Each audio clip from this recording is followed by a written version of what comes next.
Hello guys! So ituturo ko sa inyo kung paano mag-transfer ng playlist sa ating watch later. First, pumunta muna tayo sa ating YouTube app.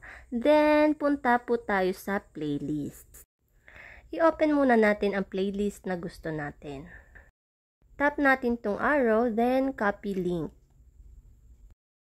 Pagkatapos, pumunta lang tayo sa Chrome at i-paste natin dito ang link na kinapi natin.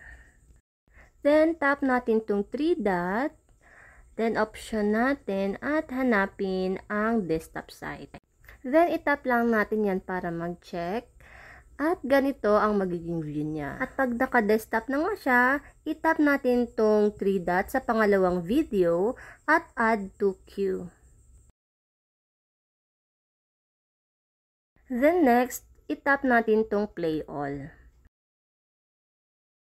At dito nga sa baba ay makikita natin naka-play all na. And then, punta ulit tayo sa taas. Sa ikalawang video ay itap ulit natin ang 3 dot, then add to queue again. At pagkatapos ay bumalik ulit tayo dito sa baba at itap natin tong parang arrow sa gilid.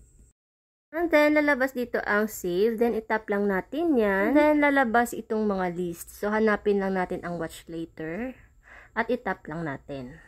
At dito nga sa baba ay magpa-pop up itong save to watch later. At pagkatapos nyan, pwede nyo na po i-check ang inyong watch later kung nandun na po lahat ang video.